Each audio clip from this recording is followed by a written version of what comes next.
داخل ہونے لگے، بیویوں کو دیکھ کر مدینے والے چیخ پڑے، سارے مدینے والے زارو قطار رونے لگے۔ سیدھا یہ قافلہ آیا بارگاہ رسول میں، مصطفیٰ صلی اللہ علیہ وسلم کی قبر انور کے پاس پہنچ گیا، اور پھر بی بی زینب وہاں کھڑے ہو کر شروع سے لے کر اخیر تک کی داستان میرے آقا کو سنانے لگی۔ یا رسول اللہ، آپ کا دوش پر سوار ہونے والا شہزادہ، آپ کا محبوب نظر حسین بڑے زخموں سے چور چور تھا۔ یا رسول اللہ، وہ کربلا میں لاشیں اٹھاتا رہا، پیاسا رہا، بھوکا رہا۔ مدینے کے لوگ کہتے ہیں پورا مدینہ صرف زندگی میں 2 مرتبہ سب سے زیادہ رویا ہے، ایک اس وقت جب میرے آقا کی وفات ہوئی تھی، دوسرا اس وقت جب اہل بیت کا قافلہ مدینے میں لٹ کر داخل ہوا تھا، سارے غموں سے نڈھال تھے، ہر کوئی پریشان حال تھا۔ بی بی صغرا ننھی سی تھی، 6 سال کی تھی، بار بار لپٹ کر کے بی بی زینب سے کہتی ہیں وہ ننھا بچہ کہاں ہے علی اصغر جس کے ساتھ میں کھیلتی تھی، وہ کہاں ہے، فلاں کہاں ہے۔ بچی کے دماغ میں جتنے یاد تھے سب کو پوچھا کرتی تھی۔ بی بی زینب کہتی ہیں ہر ایک کے جواب میں جب میں کہتی تھی وہ بھی انتقال کر گئے۔ بی بی صغرا پوچھتی تھی کیا کربلا میں موت سستے میں ملتی ہے؟ جہاں آپ لوگ گئے تھے موت بہت سستی ہے، اتنوں کو کیسے آپ نے موت کے گھاٹ اتار دیا؟ بی بی زینب کے پاس کوئی الفاظ نہیں تھے۔ امام زین العابدین کا زندگی بھر یہ حال تھا۔ اللہ اکبر، زین العابدین وہ تنہا شہزادے ہیں میرے مولا حسین کے جو پھر 95 ہجری تک باحیات رہے۔ امام حسین کی شہادت ہونے کے بعد 61 ہجری میں جو شہادت ہوئی اس کے بعد سے سن 95 ہجری تک آپ باحیات رہے، لیکن روتے روتے آنکھوں کا پانی سوکھ گیا تھا۔ لوگ کہتے ہیں امام زین العابدین کو ہم لوگ دیکھتے تھے، کبھی وہ روتے تھے تو دونوں آنکھوں سے خون نکل آتا تھا۔ لوگ پوچھتے کہ مولا زین العابدین سجاد آپ اتنا کیوں روتے ہیں؟ کہتے ہیں کیا تم میری ہنسی کی تمنا رکھتے ہو؟ جس کے سامنے اس کے بھائیوں کو، اس کے گھر والوں کو، اس کے باپ کو کاٹا گیا ہے، اس کے گھر والوں کو کاٹا گیا ہے۔ امام زین العابدین کا حال یہ تھا کہ امام زین العابدین شہر میں جا رہے تھے اور قصاب گوشت بیچنے والا دکان میں بیٹھا ہے، گوشت بیچ رہا ہے۔ جیسے ہی وہ قریب آنے لگے اس نے جلدی سے گوشت کے اوپر چادر ڈال دی، گوشت چھپا دیا۔ لوگ جو گوشت خریدنے والے کھڑے تھے انہوں نے پوچھا کہ بندے تو کیوں گوشت چھپا رہا ہے؟ کہا زین العابدین آ رہے ہیں، وہ ابھی یہاں کھڑے ہوں گے اور گوشت دیکھ کر کے رونا شروع کر دیتے ہیں، گوشت دیکھ کر کے رونا شروع کرتے۔ کہا ایسا کیوں کرتے ہیں؟ کہتے ہیں جب بھی وہ میری دکان کے پاس یہ کچا گوشت دیکھتے ہیں تو کہتے ہیں کہ میرے بھائیوں کا گوشت ایسے ہی کٹا گیا تھا اور ادھیڑا گیا تھا۔ زندگی بھر وہ گوشت کی دکان کے پاس کھڑے ہوتے تو ان کی آنکھیں بہہ جاتی۔ اور اس کے بعد ایک روایت یہ بھی ملتی ہے کہ قربانی کے دن تھے، مولا زین العابدین ایک جگہ سے گزر رہے ہیں، ایک قصائی بکرے کو لٹایا ہے اور جلدی سے اس پر چھری چلائی جا رہی تھی۔ امام زین العابدین دور سے کھڑے ہو گئے، کہا اے قصائی تو نے بکرے کو لٹایا، پانی پلایا کہ نہیں پلایا؟ وہ کھڑا ہوا، کہا اے امام زین العابدین ہم مسلمان ہیں، جانوروں کو کاٹتے ہیں تو پہلے پانی پلا کے کاٹتے ہیں۔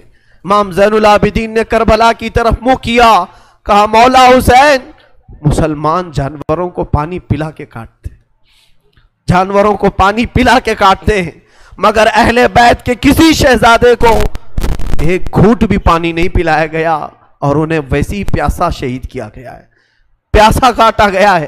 امام زین العابدین کی پوری زندگی ایک ایک چیز کو دیکھتے تو رونے لگ جاتے تھے کہ کربلا میں یہ چیز نہیں تھی، یہ چیز نہیں تھی۔ ایک وقت ایسا بھی آیا، کوفہ کا گورنر ابن زیاد، یہ اب اس کے برے دن شروع ہو چکے تھے۔ میں پھر دوسری تقریر میں عرض کروں گا، زہر کی اذان انشاءاللہ تقریر کے بعد ہوگی۔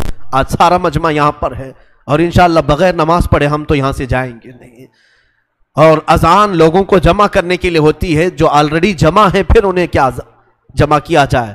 اذان تو ہم دیں گے انشاءاللہ، صبر کریں۔ یہ وقت شہادت کا ہے، یہ وقت کربلا کی یاد کا ہے۔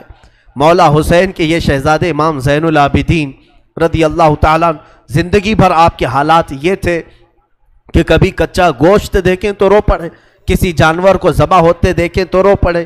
ایک بار امیر کوفہ ابن زیاد اب امیر مختار نام کا ایک شخص جو بدلہ لینے کے لیے بعد میں اٹھ کھڑا ہوا، بعد میں کوفہ میں ایک ایسا شخص ظاہر ہوا جس کا نام مختار ثقفی تھا، اس نے اعلان کیا کہ میں قاتلان حسین کا بدلہ لوں گا، اور اس نے اٹھ کر کے کچھ اہل بیت سے محبت کرنے والوں کو اپنے قافلے میں جمع کیا، اور یہ قافلہ بڑھتا گیا یہاں تک کہ خون حسین کا بدلہ لینے کے لیے یزید کی موت کے بعد اس نے ہر ایک کو تلاشنا شروع کیا، شمر کو ڈھونڈا، اس کو قتل کیا، اور اس کے بعد عمرو بن سعد کو ڈھونڈا، اسے قتل کیا، عبید اللہ بن زیاد جو کوفہ کا حاکم تھا، جو جڑ تھا اس فساد کا، اسے ڈھونڈا، اور اس کے بعد 22,000 کا جو لشکر تھا اس میں سے کسی ایک کو بھی اس نے زندہ نہیں چھوڑا، ایک کو بھی نہیں، جتنے وہاں شریک تھے سب کو قتل کیا، اور 22,000 کو قتل کرنے کے بعد مختار ثقفی نے یہ اعلان کیا، ابھی میں نے حسین کی ایک انگلی کا بھی بدلہ نہیں لیا، میں حسین ابن علی کی ایک انگلی کا بھی بدلہ نہیں لیا۔ یزید خائب و خاسر ہو کر مر گیا، اور یزید کی سب سے بڑی ذلت تو یہ ہے، یزید کے بعد اس کا بیٹا معاویہ تخت پر بیٹھا، پہلے دن خلیفہ بنا کر اسے بٹھایا گیا، اس کے بعد 6 مہینے تک وہ گھر سے باہر ہی نہیں آیا، 6 مہینے کے بعد سیدھے لاش باہر آئی بیٹے کی، وہ 6 مہینے کبھی تخت پر نہیں بیٹھا یزید کے۔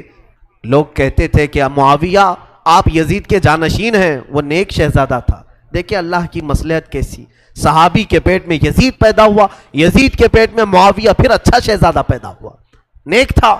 اس نے کہا، لوگ جب کہتے تخت پر بیٹھ جائیے تو اس نے اس تخت کی طرف دیکھ کر کے تھوک دیا اور کہا اس تخت پر بیٹھوں جس پر شہزادہ رسول کا خون لگا ہوا ہے، اس تخت پر بیٹھوں جو تخت حسین ابن علی کے گھر والوں سے رنگا ہوا ہے، کبھی اس تخت پر نہیں بیٹھا۔ اس کی یزید کی سب سے بڑی ذلت تو اسی پہ ہے کہ اس کا خود کا بیٹا اس کے تخت پر تھوک دیا، نہیں بیٹھ سکا۔ لیکن حسین کا چرچا آج بھی ہے، حسین کے شہزادے گلی کوچوں میں ہر جگہ ہے، سادات کی خوشبو تم محسوس کرو گے آج بھی۔ حسین ابن علی کے یہ صاحبزادے زین العابدین جہاں پر رہ رہے تھے خیمے میں، تو ایک مرتبہ ایسا ہوا کہ ابن زیاد جان بچاتا ہوا بھاگتا ہوا نکل آیا، کیونکہ مختار ثقفی اس کے پیچھے لگ گیا تھا، اپنے سواریوں کو دوڑا دیا تھا اس کے پیچھے کہ عبید اللہ بن زیاد جہاں بھی ملے اسے پکڑ کر کے لاؤ، تو سب اس کے پیچھے لگ گئے۔ مختار ثقفی کے ڈر سے عبید اللہ بن زیاد جان بچاتا ہوا بھاگتا ہوا ایک خیمے میں آیا، وہ خیمہ کسی اور کا نہیں، امام زین العابدین کا تھا۔ وہاں پر پہنچ گیا، آپ قرآن پاک کی تلاوت میں مصروف تھے، مختار ثقفی کے ڈر سے آنے والا یہ عبید اللہ بن زیاد کانپ رہا تھا۔ امام زین العابدین نے سر اٹھا کر کے دیکھا، کیا بات ہے؟ کہا پیاس کی شدت ہے، اگر تمہارے پاس پانی ہو تو پلاؤ۔ امام زین العابدین نے فوراً کھٹوری بھری اور پانی دیا، اس نے پانی پیا اور پھر کہا اور پانی ملے گا، انہوں نے اور ایک کھٹوری بھری اور پھر پانی پلایا، اس نے پیا، 3 کھٹوریاں پانی پیا۔ عبید اللہ بن زیاد یہ سوچنے لگا شاید امام زین العابدین نے مجھے پہچانا نہیں ہوگا، اس نے کہا آپ مجھے نہیں پہچانے ہوں گے شاید۔ آپ نے چہرہ اٹھایا تو آنکھوں میں خون تھا، کہا اے ظالم تجھے نہیں پہچانوں گا، تیری وجہ سے میرا پورا گھرانہ لٹ گیا، میرا پورا خاندان تو نے تباہ کیا، بھوکا اور پیاسا کربلا میں تڑپایا، تجھے نہیں پہچانوں گا، تو عبید اللہ بن زیاد بدبخت نہیں ہے؟ تو اس نے کہا جب آپ نے پہچانا تو پانی پلا رہے ہو۔ امام زین العابدین نے کہا جو تو نے ہمارے ساتھ سلوک کیا وہ تیری فطرت تھی، اور ہم نے جو سلوک کیا ہے یہ اہل بیت کی فطرت ہے، یہ اہل بیت کی شان ہے، ظالموں کے ساتھ بھی پانی پلانے کا سلوک۔ اسی لیے میرے عزیزو، آج اگر ہمیں کچھ آس ہے، امید ہے، تو رسول کے انہی شہزادوں سے کہ ہماری برائیاں 1000 ہوں گی، لیکن مجھے امید ہے کہ ان حسین ابن علی کے شہزادوں سے اگر قیامت کے دن ایک بار ہم کہہ دیں گے پانی، تو امید ہے کہ یہ اپنے نانا کے حوض کوثر سے ہمیں پانی ضرور پلائیں گے۔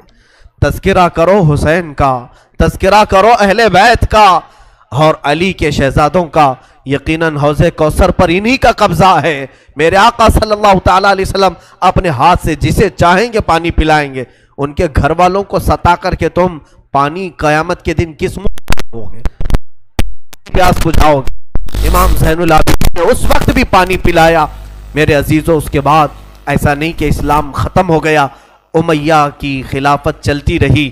یزید کے بعد اس کا بیٹا معاویہ کے انتقال کے بعد پھر مروان حاکم بنا، مروان کی حکومت چلی، پھر اس کے بیٹے آئے تقریباً 90 ہجری تک، اور اس کے بعد 105 ہجری تک اسی امیہ خاندان نے خلافت کی باغڈور سنبھالی۔ اس کے بعد عباسی خلافت کا دور شروع ہوا۔ جو بنو عباس کہلائے وہ اہل بیت سے محبت کرنے والے تھے، اتنے زمانے تک بھی اہل بیت کے ساتھ برا سلوک ہوتا رہا۔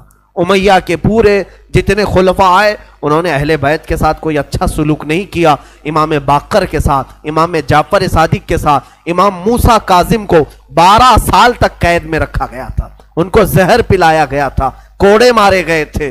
یہ اماموں کے ساتھ برا سلوک تقریباً 100 سال تک چلتا رہا۔ اور ایسا نہیں، رسول کا گھرانہ آج بھی لٹانے پر قربان ہے۔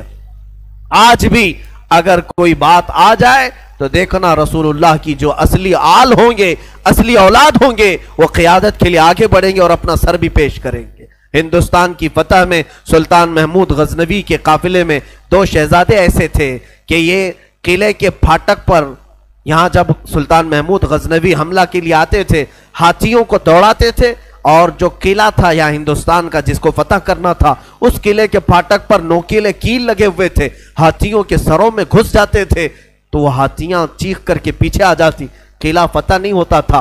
رات کو خواب میں محمود غزنوی نے دیکھا حضور پاک صلی اللہ علیہ وسلم تشریف لائے۔ محمود غزنوی بادشاہ پوچھا، یا رسول اللہ ہندوستان فتح کیسے ہوگا؟ میرے آقا نے فرمایا، تیری فوج میں میرے 2 شہزادے ہیں، ان سے مشورہ لے، وہ جو کہیں گے تو اس پر عمل کر۔ صبح اٹھا تو فوج میں دیکھا تو 2 میرے چینل کو لائک کریں، شیئر کریں اور سبسکرائب کریں، گھنٹی ضرور دبائیں تاکہ آنے والی کوئی ویڈیو ترنت آپ تک پہلے پہنچے۔